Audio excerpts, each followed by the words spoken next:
Karia hajailipia mahali Yanga, ila yeye amepewa dhamana tu ya kuiongoza, kwamba mimi nitakuwa kiongozi wa mpira, watu wote wafate sheria ya kulia na kushoto. Lakini anachokionyesha kwa Watanzania, yeye anafuata sheria ya kushoto ambako yeye ana itikadi nako, lakini huku kulia anaendelea kugandamiza. Mimi napata wasiwasi hata ile nia aliyoweka kwamba anataka kugombea tena.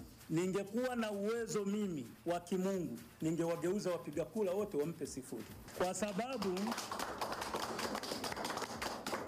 sisi tunahitaji kusonga mbele kimaendeleo ya mpira, tuwafikie Uingereza, Spain, Ufaransa na mataifa mengine, Argentina na wengine wanaofuata. Lakini kwa mtindo huu tunaokwenda nao, timu yetu ya taifa itaendelea kuwa sikio la kufa ambalo alisikii dawa. Hata ukimleta nani, tuna wachezaji wengi. Tukichukua orodha sasa hivi, kuchukua wachezaji wa Tanzania walioko Sweden ambao hawajacheza timu ya taifa yoyote, wako zaidi ya 14. Lakini leo hii ukiwaambia njoo cheza timu ya taifa ya Tanzania, wanarudi nyuma. Wanarudi nyuma kwa sababu ya misingi tulioitengeneza juu kwenye chama chetu cha mpira ni misingi ambayo haina faida. Tutengeneze vile vitu ambavyo vina faida ya kusaidia jamii, sio kumfeva mtu, kusaidia jamii. Una timu 16 kwenye ligi au timu 18, anzia namba 1 mpaka timu ya mwisho, wote ni watoto wako. Akionewa mmoja, simama kwenye mstari. Mimi ningefurahi sana kama ningesikia rais wetu Karia alivyofika akakaa kimya na kusubiri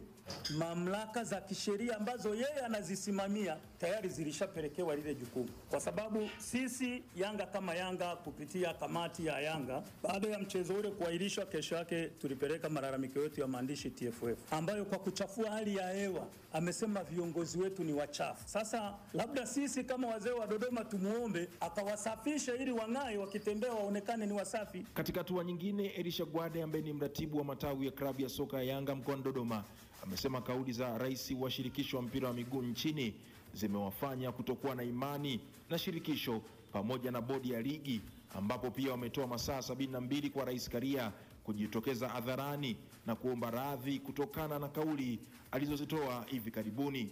Kwanza kushtumu Young Africans, kushtumu viongozi wetu tuliowaweka kwa mujibu wa katiba. Hili swala hatutakaa tukalichekea hata siku moja.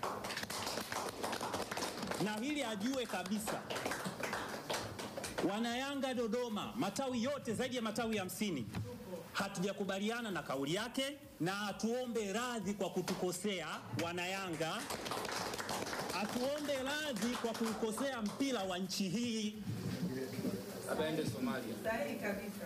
Kwa sababu tukisema kwamba ametukosea sisi tu, huu mpira unaharibiwa wa nchi hii. Kanuni, sheria na taratibu zilizowekwa kuongoza huu mpira ndio zinazotakiwa kusimamiwa. Zimekanyagwa. Yeye kama baba au msimamizi wa hizi sheria na kanuni zilizowekwa, alitakiwa atoke na akemee viongozi wake waliozikanyaga hizi taratibu. Yeye anatoka na kuwakingia kifua. Kuna nini nyuma ya hili jambo? Hilo ni moja. Swala la kuahirishwa hii mechi lilianza kuzungumzwa kabla ya Machi 8. Yaani kabla hii mechi haijachezwa tarehe 8. Tetesi zilishaanza kwamba hii mechi itaahirishwa. Je, anahusika katika hili? Kwa sababu kwa kauli yake ya juzi inaonekana anatetea kitu ambacho kilishaanza kutengenezwa kabla ya tarehe 8. Hili jambo Wanayanga wa Dodoma hatulikubali. Tunamuomba Rais Karia aombe radhi mashabiki wa Yanga, aombe radhi wana michezo wa nchi hii. Kama anataka huu mpira uendelee kuwa na heshima katika nchi hii. Tunamheshimu sana, tunaheshimu mambo mengi aliyoyafanya mazuri, sio kwamba hamna mazuri aliyoyafanya, yapo, lakini swala hili alipolifanya hatukubaliani nalo hata kidogo. Kwa sababu hiyo ndio iliyopelekea kutokuwa na imani na vyombo vyake vyote vinavyosimamia mpira wa nchi hii. Mpira wetu kivyetu vyetu, tusubiri tuone nani atamvisha paka kengere. Je, Rais Karia ataomba radhi ndani ya masaa 72 kama wazee pamoja na wanachama wa klabu ya soka Yanga mkoani Dodoma wanavyohitaji? Kutoka 104.4 jijini Dodoma, mimi ni Service Man James Bunuma. Endelea kusikiliza Sports Extra ya Clouds FM.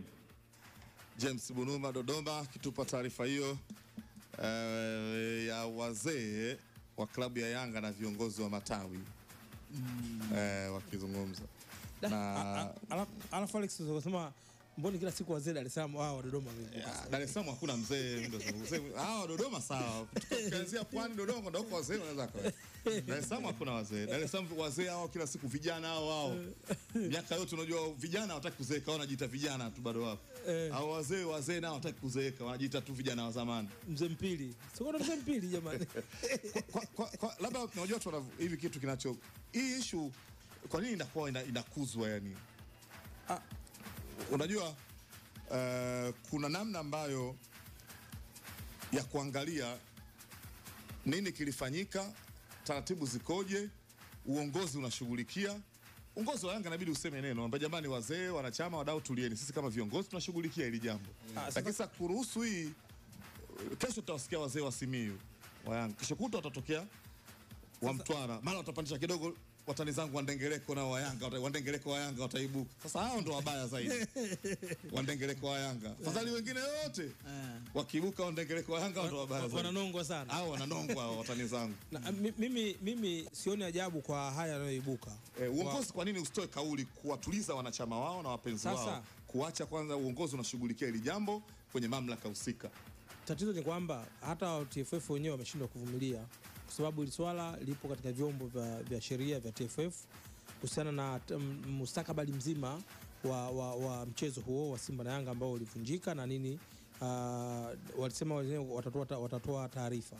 Lakini kabla vyombo havijatoa taarifa, rais wa TFF amezungumza, tena kazungumza jambo lile na katoa hukumu.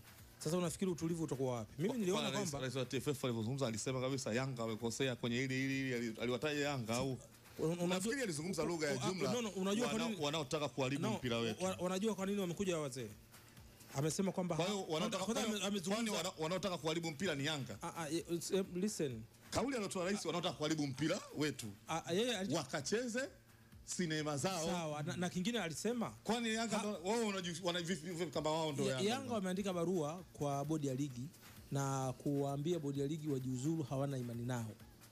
Na yeye rais kasema alijibia hiyo kauli. Wale wanaomba jiuzuru na wao ni Wasafi. Kama alisema hiyo. Sasa hiyo inamaanisha nini? Kwa hiyo nafikiri hilo ni jiwe kizani. Hilo jiwe limelenga kabisa moja kwa moja kauli ile. Yes, kwenye target. Na ndio maana hii complication zote zinakuja hivi sasa. Kwa mfano mimi binafsi, kama swala hili Rais Karia angeendelea kukaa kimya mpaka vyombo vyake vitoe hayo yani statement zao za mwisho. Yeso vyombo ambavyo vimewekea amepewa madaraka, ingekuwa kitu rahisi, kitu ambacho pengine kingeleta utulivu zaidi. Lakini kitendo cha kuzungumza wakati vyombo havijatoa hiyo imeleta complication. Naona kama swala hili ashali hukumu. Ndio mzozo wote, kwa sababu kabla hapo mbona hao wazee wa Yanga walikuwa wajizungumza kutoka Dodoma, ila Yanga walipeleka barua bodi ya ligi, walitaraji barua hiyo watajibiwa na pengine matakwa yenu hayakubaliki kwa sababu kauli ya rais na majibu ya bodi ya ligi ipi imetangulia? Kauli ya rais, majibu ya bodi ya ligi si ndio ndio yametoa kwamba hakuna pointi 3 za bure na nini, itapangwa tarehe nyingine ya mechi. Ndio majibu ya bodi ya ligi. Kipi kilitangulia? Yanga waliandika barua kwa bodi ya ligi. Ndio wameandika barua akasema wao wacheze mechi. Barua bodi ya ligi imetoka lini? Kwa sababu hiyo barua bodi ya ligi binafsi hiyo unaona hiyo unaeneza mitandaoni. Unajua kuna maneno yanazungumza mitandaoni kutokana na jinsi watu wanavyohisi mazingira yalivyo na itakavyokuwa. Na kuna hali halisi ya kupitia taarifa rasmi kwenye mamlaka husika. Kuna ile tu ambayo sababu mechi imevunjika, kuzungumza tu mitandaoni. Haiwezekani mechi haitorudiwa ile, wengine mechi itapangwa tena. Hayo ni maneno yanazungumzwa kwenye social media tu. Barua bodi ya ligi imeweka wazi. Lakini taarifa rasmi, kuna mamlaka rasmi. Barua bodi ya ligi ili kuhusu barua ya kuvunja ule mchezo. Para ya chini kabisa ilisema utakapangwa siku nyingine. Miezi mchezo upo. Tarehe ya mchezo mwingine itatangazwa hivi karibuni. Siku nyingine. Yaani kuanzia pale bodi ya ligi haijakuja na taarifa nyingine. Hadi baada ya pale bodi ya ligi haijakuja. Yanga walipeleka barua ngapi bodi ya ligi? Maana Yanga kuna barua nyingine walipeleka ya pointi, kuna barua ngapi? 3 ngapi walipeleka? Kwa mfano mimi nimeona, kwa mfano leo nilikutana na moja ya mahojiano ya Karim Boimanda, afisa habari wa bodi ya ligi, akisema kwamba bado hawajatoa majibu yoyote rasmi kuijibu Yanga baada ya barua ambayo wao walipeleka kwao. Kwa hiyo mimi binafsi kitu ambacho nadhani pia yani changamoto ambayo naiona kwenye hii kauli ya rais wa shirikisho la soka hapa nchini TFF, kiukweli lazima tukiri kwamba kuna changamoto kidogo, kwa sababu kwa nafasi yake kama kiongozi ambaye inawezekana kauli yake yeye ikawa na influence kwenye baadhi ya maamuzi wakati mwingine. Na ndio maana inawezekana hao wazee wanaibuka kwa sababu unakuta akisema rais, yani kama rais wa shirikisho ameonesha